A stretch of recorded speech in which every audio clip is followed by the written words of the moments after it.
Hindi Bible अध्ययन श्रृंखला के अंदर आप सभी का स्वागत है।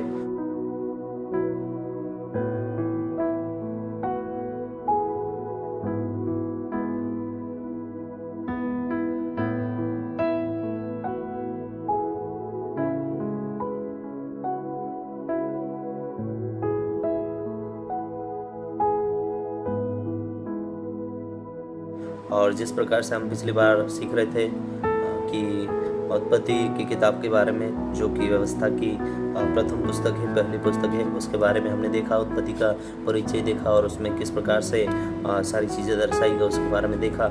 और इसी प्रकार से आज हम किताब व्यवस्था की दूसरी किताब के बारे में देखेंगे, और जिसका परिचय इस प्रकार से है कि उस पुस्तक का नाम है निर्गमन, और निर्गमन का अर्थ है बाहर जाने का मार्ग। आपने सही सुना कि निर्गमन का अर्थ है बाहर जाने का मार्ग। हम इसमें देखते हैं इजरायली लोगों के बारे में। मात्र 70 लोग मिस्र देश में गए थे, परंतु मिस्र छोड़ने से पहले वे 30 लाख के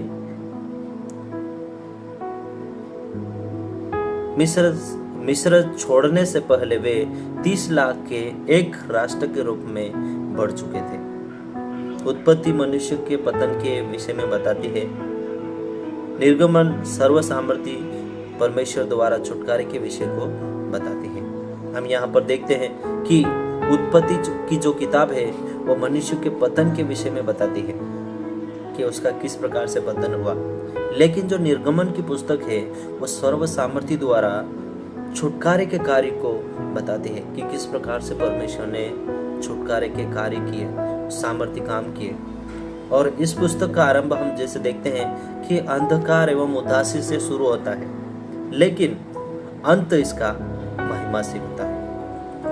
और निर्गमन अध्याय 12 फसह के पर्व की रोमांचक कहानी है।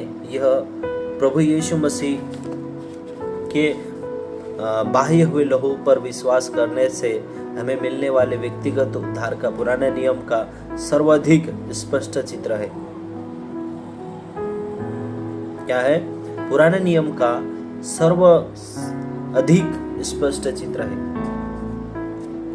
और जैसा हम यहाँ पर देखते हैं कि निर्गमन की पुस्तक का रूपरेखा इस प्रकार से है, जैसे हम यहाँ पर देखते हैं, उसमें पहला जो पॉइंट है उसमें है परमेश्वर मूसा को एक छुड़ाने वाले को तैयार करता है, जिसके बारे में हम देखते हैं निर्गमन की पुस्तक अध्याय 1 से 11 तक। और फिर दूसरा यहाँ पर देखते हैं लहू और सामर्थ के द्वारा छुटकारा। लहू और सामर्थ के द्वारा छुटकारा किस प्रकार से परमेश्वर करता है वो देखते हम अध्याय 12 से लेकर 14 अध्याय तक। निर्गमन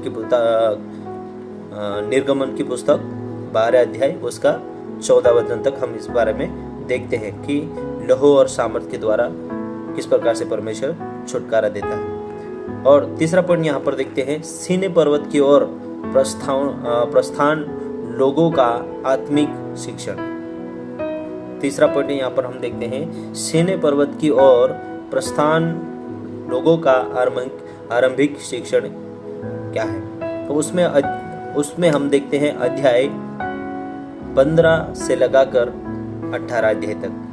और फिर अगला पॉइंट हम यहाँ देखते हैं कि व्यवस्था का दिया जाना। हमें यहाँ पर अत्यधिक पापीपन दिखाने के लिए परमेश्वर का दर्पण है। हम व्यवस्था का दिया जाना या व्यवस्था को यह भी कह सकते हैं कि हमें हमारा अत्यधिक पापीपन दिखाने के लिए परमेश्वर का दर्पण। व्यवस्था एक दर्पण के एक आईने के समान है, जिसे हम देखते हैं अध्याय 19 से लगाकर अध्याय 24 तक। और 5वां पॉइंट हम देखते हैं कि निवास स्थान का नक्शा तथा निर्माण। परमेश्वर अपने लोगों के मध्य रहता था, इसका प्रमाण था। यह हम अध्याय 25 से लगाकर 40 अध्याय तक देखते हैं। इस प्रकार से है निर्गमन की पुस्तक का परिचय, जो कि छोटा सा हमने देखा, और कि किस प्रकार से निर्गमन का पुस्तक का परिचय है। आपने और मैंने सुना कि किस प्रकार से ये इसका परिचय है। प्रभु आज के इस छोटे से निर्गमन की पुस्तक का परिचय देखने के लिए मदद किया, और इसके द्वारा परमेश्वर आप सबको आशीष करे। और भी हम आगे जो बाकी पुस्तक है उन पुस्तकों का अध्ययन करेंगे, और इसी प्रकार से आप मेरे साथ जुड़ते रहिए और परमेश्वर के वचन का अध्ययन करते रहिए। प्रभु आप सभी को आशीष करें। Have a blessed day. God bless you everyone. सभी को जय मसीह की। फिर से मिलते हैं।